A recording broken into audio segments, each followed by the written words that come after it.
French Peel, DELF niveau B2 du cadre européen commun de référence pour les langues. Épreuve orale collective. Vous allez écouter plusieurs documents. Avant chaque écoute, vous entendrez le son suivant. Pour répondre aux questions, cochez la bonne réponse. Vous allez écouter 2 fois un document. Vous écoutez une émission à la radio. Lisez les questions, écoutez le document, puis répondez.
Bonjour Alexandra Chastka. Bonjour Philippe, bonjour tout le monde. La compagnie Uber vient de remporter une nouvelle victoire juridique. Il y avait un chauffeur Uber Pop qui était accusé de pratique illégale de taxi. Le tribunal correctionnel de Paris a décidé hier de l'innocenter.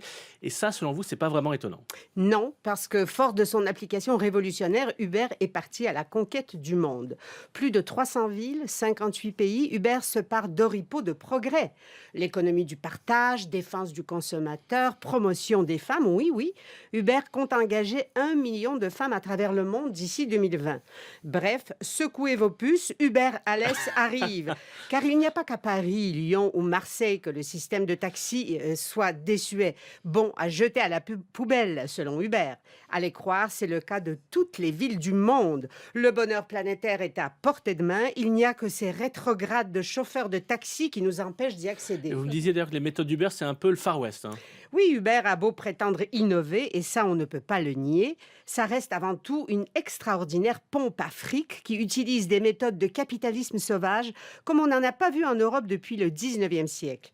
Arrogant, supérieur, le cow-boy Uber utilise la méthode coup de pied dans les lois locales, comme s'il poussait les portes battantes d'un saloon. Les 2 mains sur les crosses de ses revolvers, il tire à partir de la hanche. He shoots from the hip, selon la formule américaine consacrée. Uber lance ses services en délinquant de manière illégale partout où il arrive. Pas de négociation, du passé faisons table rase, les pouvoirs publics s'affolent et voilà que nos villes partout, en France, au Canada, en Chine, se précipitent devant les tribunaux et dépensent un fric fou. Ce sont les avocats qui se frottent les mains. Enfin, il y a quand même aussi les consommateurs qui sont contents, ils payent moins pour un service souvent plus rapide, plus courtois, paraît-il. Qu'est-ce qu'ils peuvent demander de mieux? Et oui, c'est vrai pour le moment.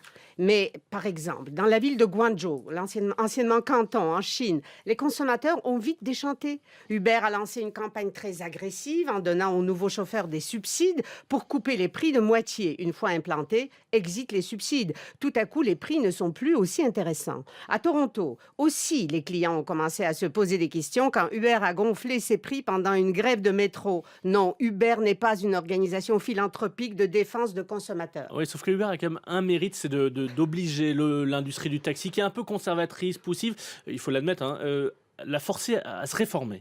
Se réformer peut-être, mais en voilà les manières. Les chauffeurs de taxi ne peuvent pas être les seuls boucs émissaires de cette révolution technologique et de cette concurrence déloyale. Leurs licences très chères, souvent payées à la sueur de leur front, ont déjà perdu de 20 à 50% de leur valeur selon les villes. Faut que l'État compense cette perte de patrimoine, comme il est peu probable qu'il réussisse à bloquer Uber. La réglementation du taxi, c'est un contrat qui s'est fait à 2, les taxis et les pouvoirs publics. Les chauffeurs ont accepté les règles du jeu. Si l'État les change maintenant, il ne peut pas s'en laver les mains. Il doit une protection à ses partenaires. Autrement, l'injustice serait trop grande et l'explosion de colère Et inévitable. c'est Sandré Alexandra Chastka. Lundi, dans On n'est pas forcément d'accord. Olivier Mazerolle.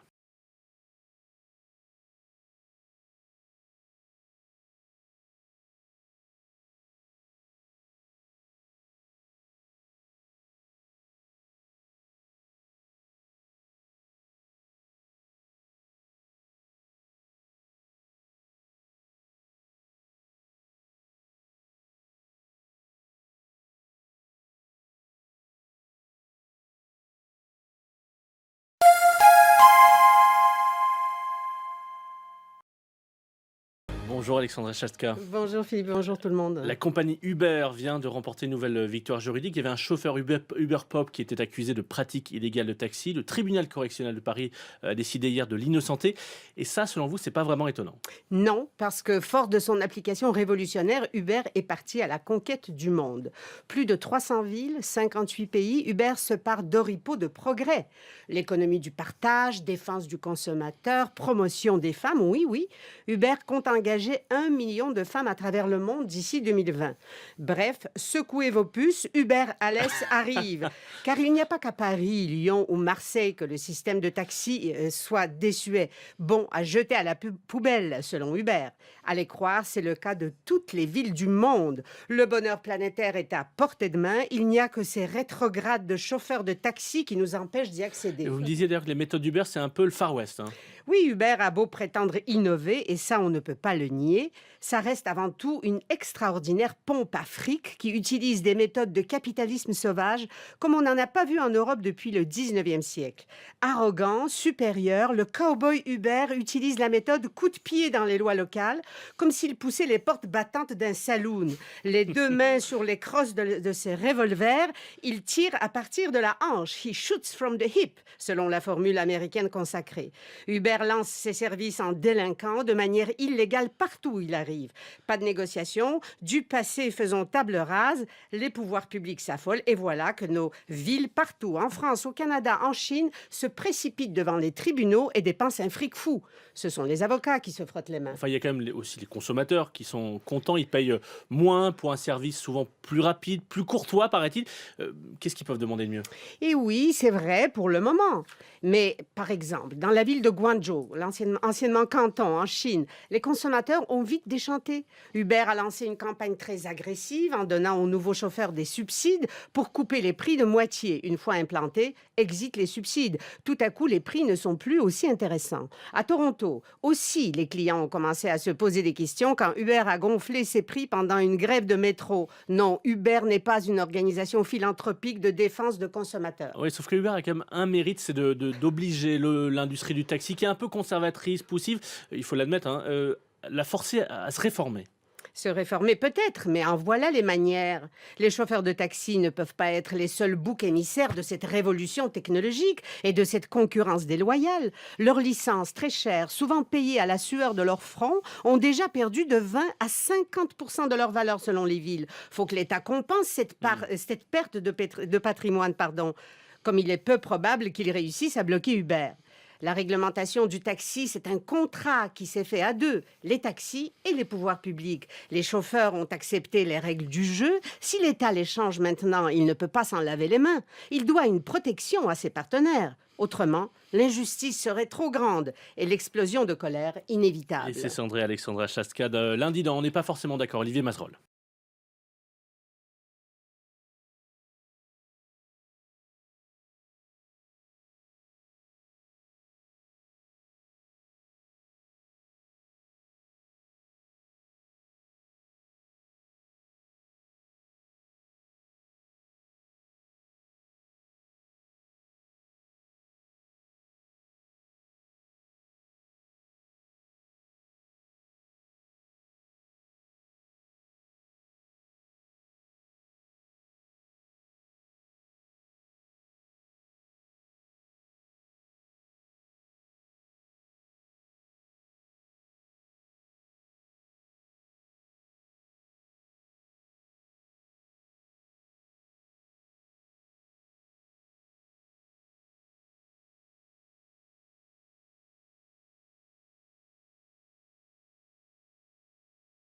Exercice 2. Vous allez écouter 2 fois un document. Vous écoutez une émission à la radio. Lisez les questions, écoutez le document, puis répondez.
Vous coupez vos téléphones, vous, les week-ends, le soir, Gilles Attaf? Non. Non. Benoît? Serge? J'en ai 2, donc Ouais, le moi aussi, j'en mien ai perso, je le coupe pas. Et vous, autour de la table, Vincent Puren? Moi, j'essaye. Parfois, j'y arrive pas du tout. Ouais. Et vous, Boris Jotreau? Moi, je coupe, ouais. Vous coupez Ouais. le soir? Le soir et parfois le week-end. Et Clara? Ça dépend. Ça dépend. Je suis pas une bonne élève. Vous nous présentez ce soir Vincent Dupin qui a créé Into the Tribe en 2015, ça, Clara. Into the Tribe, c'est une entreprise qui est spécialisée dans les ateliers, les séminaires et les formations en digital detox, justement pour apprendre à déconnecter. Vincent Dupin, il a créé des solutions qui sont dédiées aux entreprises pour améliorer la qualité de vie des collaborateurs. On emmène leurs équipes dans des endroits en pleine nature. Donc parfois c'est à la mer et on va faire des régates en bateau. Parfois c'est en pleine montagne et là on peut faire de la randonnée avec dans des glaciers par exemple. Et donc à chaque fois on emmène nos clients en pleine nature, on les déconnecte des écrans et l'idée c'est vraiment de favoriser à fond la cohésion des équipes.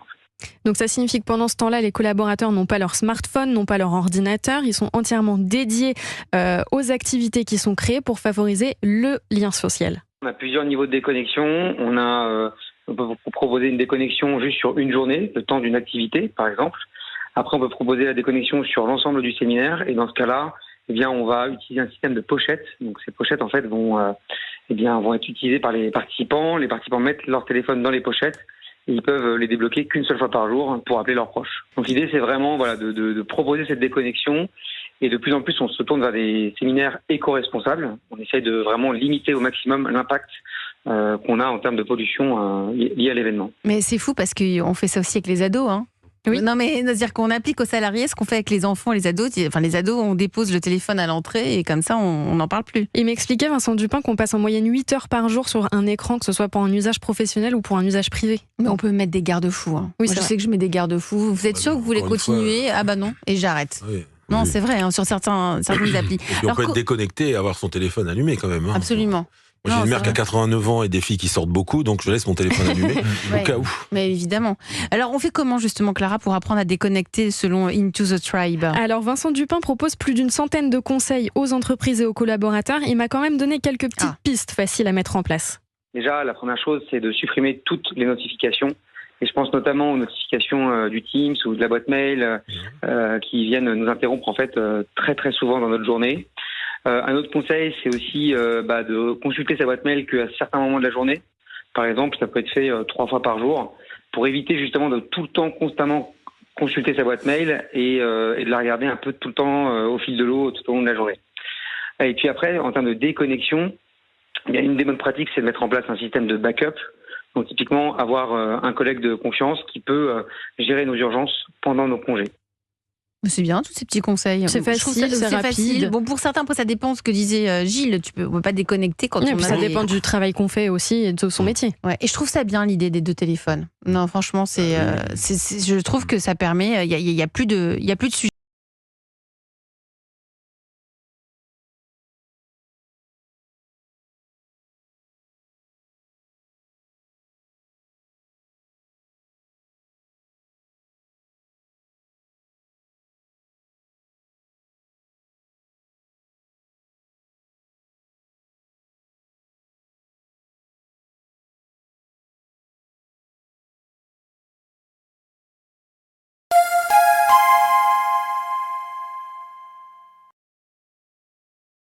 Vous coupez vos téléphones, vous, les week-ends, le soir, Gilles Attaf? Non. Non. Benoît? Serge? J'en ai 2, donc Ouais, le moi aussi, j'en mien ai perso, je le coupe pas. Et vous, autour de la table, Vincent Puren? Moi, j'essaye. Parfois, j'y arrive pas du tout. Ouais. Et vous, Boris Jotreau? Moi, je coupe, ouais. Vous coupez Ouais. le soir? Le soir et parfois le week-end. Et Clara? Ça dépend. Ça dépend. Je suis pas une bonne élève. Vous nous présentez ce soir Vincent Dupin qui a créé Into the Tribe en 2015, ça, Clara. Into the Tribe, c'est une entreprise qui est spécialisée dans les ateliers, les séminaires et les formations en digital detox, justement pour apprendre à déconnecter. Vincent Dupin, il a créé des solutions qui sont dédiées aux entreprises pour améliorer la qualité de vie des collaborateurs.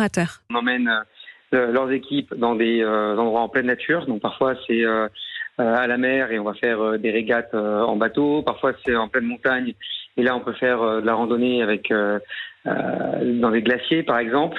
Et donc à chaque fois on emmène nos clients en pleine nature, on les déconnecte des écrans et l'idée c'est vraiment de favoriser à fond la cohésion des équipes. Donc ça signifie que pendant ce temps-là, les collaborateurs n'ont pas leur smartphone, n'ont pas leur ordinateur. Ils sont entièrement dédiés aux activités qui sont créées pour favoriser le lien social. On a plusieurs niveaux de déconnexion. On peut vous proposer une déconnexion juste sur une journée, le temps d'une activité, par exemple. Après, on peut proposer la déconnexion sur l'ensemble du séminaire. Et dans ce cas-là, on va utiliser un système de pochettes. Donc ces pochettes, en fait, vont être utilisées par les participants. Les participants mettent leur téléphone dans les pochettes. Et ils peuvent les débloquer qu'une seule fois par jour pour appeler leurs proches. Donc l'idée, c'est vraiment de proposer cette déconnexion. Et de plus en plus, on se tourne vers des séminaires éco-responsables. On essaye de vraiment limiter au maximum l'impact qu'on a en termes de pollution liée à l'événement. Mais c'est fou parce qu'on fait ça aussi avec les ados, hein. Oui. Non, mais c'est-à-dire qu'on applique aux salariés ce qu'on fait avec les enfants, les ados. Enfin, les ados, on dépose le téléphone à l'entrée et comme ça, on n'en parle plus. Il m'expliquait, Vincent Dupin, qu'on passe en moyenne 8 heures par jour sur un écran, que ce soit pour un usage professionnel ou pour un usage privé. Mais on peut mettre des garde-fous. Hein. Oui, Moi, je sais que je mets des garde-fous. Vous êtes sûr que vous voulez encore une fois, continuer? Ah bah non, et j'arrête. Oui. Non, Oui. c'est vrai, hein, sur certaines applis. Et puis on Alors, peut être déconnecté et avoir son téléphone allumé quand même. Hein. Absolument. Moi, j'ai Non, une mère c'est qui a vrai. 89 ans et des filles qui sortent beaucoup, donc je laisse mon téléphone allumé Ouais. au cas où. Mais évidemment. Alors, on fait comment justement, Clara, pour apprendre à déconnecter selon Into the Tribe? Alors Vincent Dupin propose plus d'une centaine de conseils aux entreprises et aux collaborateurs. Il m'a quand même donné quelques petites pistes faciles à mettre en place. Déjà, la première chose, c'est de supprimer toutes les notifications. Et je pense notamment aux notifications du Teams ou de la boîte mail qui viennent nous interrompre en fait très très souvent dans notre journée. Un autre conseil, c'est aussi de consulter sa boîte mail qu'à certains moments de la journée. Par exemple, ça peut être fait 3 fois par jour pour éviter justement de tout le temps constamment consulter sa boîte mail et de la regarder un peu tout le temps au fil de l'eau tout au long de la journée. Et puis après, en termes de déconnexion, une des bonnes pratiques, c'est de mettre en place un système de backup. Donc typiquement, avoir un collègue de confiance qui peut gérer nos urgences pendant nos congés. C'est bien, tous ces petits conseils. C'est Je trouve facile, c'est rapide. facile. Bon, pour certains, après, ça dépend de ce que disait Gilles. On peut pas déconnecter quand Et on puis a ça des- dépend du travail qu'on fait aussi et de son métier. Ouais, et je trouve ça bien l'idée des 2 téléphones. Non, franchement, je trouve que ça permet. Il y a plus de sujet.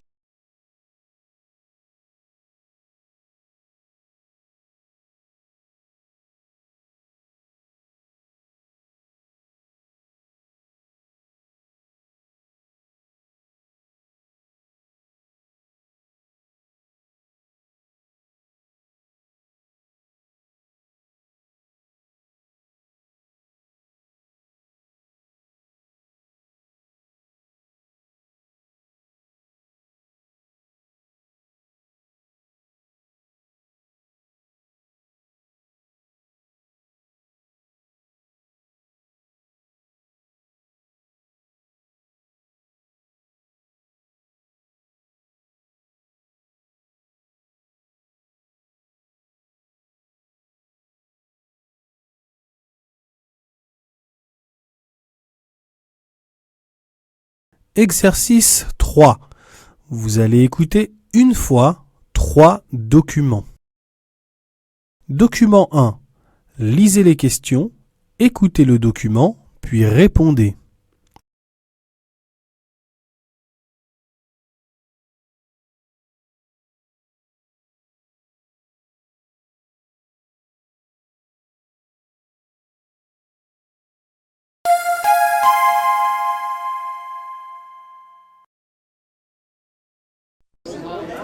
C'est génial, moi, C'est vrai que depuis que je suis là, on revit avec le voisinage et tout, oui. Comme Marie-Chantal, ils sont une trentaine de seniors à avoir été choisis par la ville de Clermont-Ferrand pour vivre dans ce village intergénérationnel. Ici, ces personnes âgées cohabitent avec des familles et des étudiants. Une alternative aux EHPAD qui permet d'améliorer la vie de nos aînés, de plus en plus nombreux et seuls. Je suis sauvage, ça va mieux. Je suis bien. Ils sont bien, ils sont sympas. Ouais, j'ai évité mes 80 ans. Ils étaient tous là, presque tous. Dans ce mélange des générations, tout le monde trouve son compte, les plus âgés, mais aussi les jeunes. Déjà, on est tous ensemble, donc on a l'impression d'avoir une famille. Quand on est étudiant, on est souvent assez loin de nos familles, on les voit pas souvent. Donc là, c'est bien d'avoir des gens sur qui on peut compter. On a aussi un jardin qui est partagé. Je pense que c'est très rare pour des étudiants de pouvoir faire son propre jardin. Les résidents partagent également un grand parc où des activités sont organisées.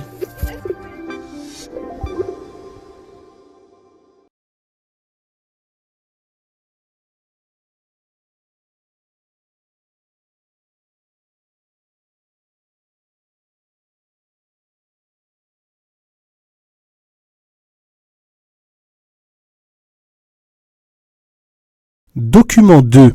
Lisez les questions, écoutez le document, puis répondez.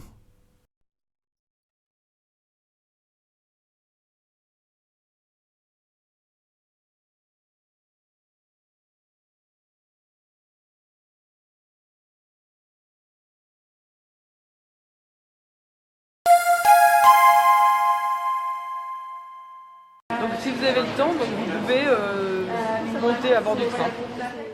Un voyage vers l'égalité femmes-hommes, c'est ce que propose ce train spécial qui fait étape dans 9 grandes villes de France, comme ici, à Nantes.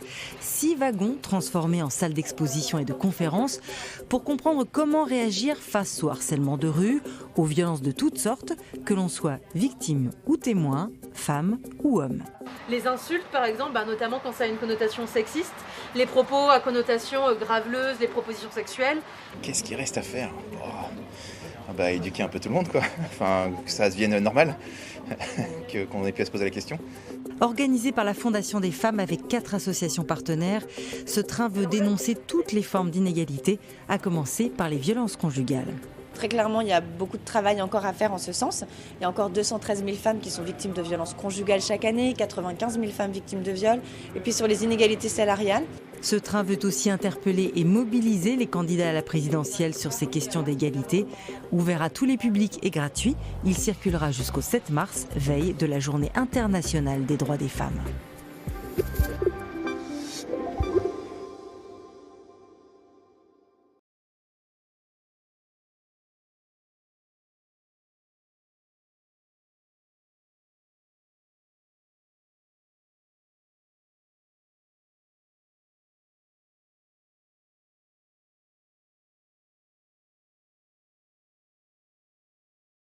Document 3. Lisez les questions, écoutez le document, puis répondez.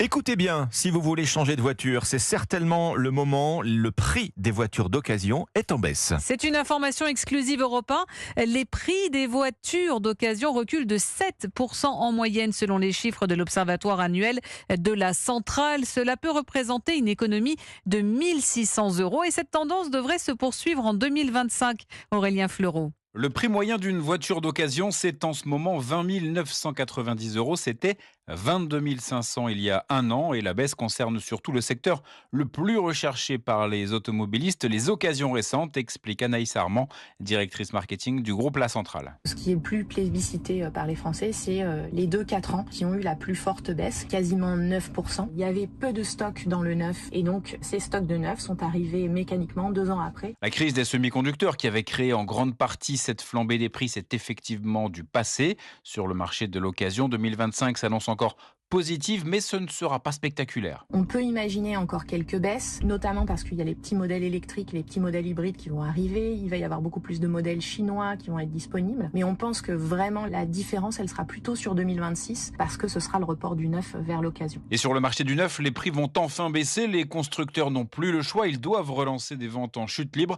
tout en répondant aux réglementations CO2. Aurélien Fleureau pour Europe 1.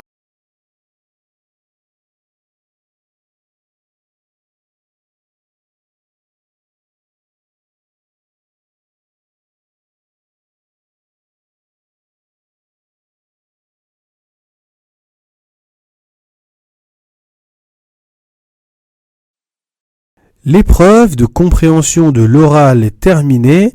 Passez maintenant à l'épreuve de compréhension des écrits.